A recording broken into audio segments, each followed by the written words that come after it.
What's up mga repa? This is Kuya Nikki again, nagpabalik, and today tayo nagluto ng Chinese style na patatim recipe. So sa video na to, ibabagi ko dito ang aking step-by-step procedure and recipe kung paano ko niluto ito.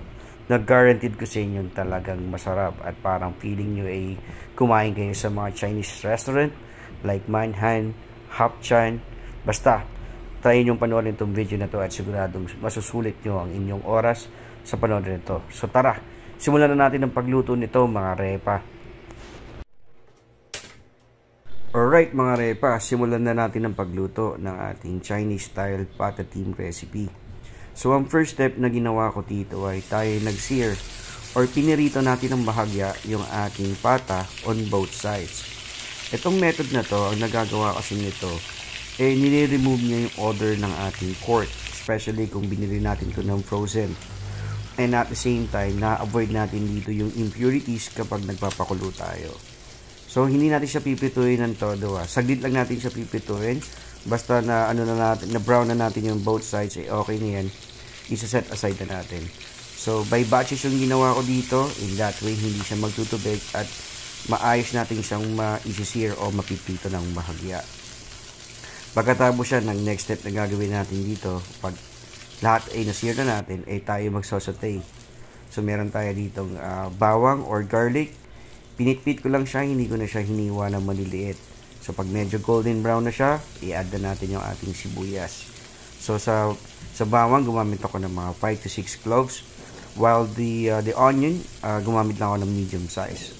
So pag siya ay na-translucent or nalanta na, ating ibalik na natin dito yung ating sinear na pata. So ang ginamit ko ditong pata ay slices na. Kasi nabili ko to sa grocery, yung frozen. So bukod sa mas mura siya, mas madali siyang maluluto, not like yung isang buong pork pata. Mahal yun tas majority nun puro buto pa. Ito, tinimpla natin siya ng pamintang durog, siguro mga a teaspoon lang siya, malagyan lang natin siya. So yun, mabalik ako sa sinasabi ko kanina. I-explain ko muna to. So meron tayo ditong cinnamon bark, isang piraso, 2 laurel, 2 star anise. So ito yung ginagamit natin dito para talagang maglasang parang pang restaurant yung ating niluluto. Tapos naglagay rin tayo dito ng pamintang buo. Ito yung nagpapaiba Usually kasi diba pag nagluto tayo, naglalasang adobo lang, naglalasang paksiw. So ito yung cinnamon bark, yung star anise, ito yung game changer dito. Tapos naglagay tayo dito ng rock salt, 1 teaspoon. Tapos ito, naglagay tayo dito ng siguro mga 6 cups of water. Kasi pakukuluan natin to palalambutin natin siya. So kung kayo igagamit ng normal na pakuluan, it may gonna take, kung slices siya, 40 minutes to an hour or more. Tapos ito, naglagay tayo dito ng 1/2 cup of soy sauce. So ito yung pampakulay natin. And at the same time, ito yung pampaalat. So, ayan, kapag kayo isang buo naman yung patang ginamit nyo, yun siguro, it will gonna take like 2 hours or more. Kasi ito, naglagay ako ng oyster sauce dito. Ang oyster sauce, probably 3 hanggang 4 na kutsara ang ating hinalo dito. Ito yung nagdadagdag ng linamnam. Kasi ito, meron tayong hoisin sauce. Yung hoisin sauce, ang kalasa kasi nito, para siyang tangy taste na medyo salty. Para siyang pang barbecue sauce yung lasa ng hoisin sauce. So ito yung ang nagpapa-game change dito. Ito yung game changer na to. Kaya pagka niluto nyo to, masasabi nyo ba parang lasang pang restaurant talaga, masasabi ko sa inyo. So sa hoisin sauce, gumamit ako siguro dito ng mga mga 2 hanggang 3 kutsara. Tapos sa brown sugar, to taste yan. So usually yung iba maglalagay ng 1/2 cup to 1 cup. So but if you're not into talagang sobrang tamis, siguro to taste na lang siya. So ito, nung naluto ko to mga repa, sabi ko talagang nakuha ko yung lasa Usually, di ba, pag kumakain kayo sa mga buffet, kumuha kayo ng patatim, ganun na ganun yung lasa niya. Talagang sabi ko pang restaurant, kaya ito aking binabahagi sa inyo. So ito, para makuha ko pa na yung umami taste dito, naglagay ako ng isang 1 nor beef cube. Talagang dalin-dali ko dito yung lasa ng kanyang sarsa, mga kaibigan. Tapos ito, dahil medyo malambot na yung ating pata, atin ang hinalo dito yung ating sliced carrots.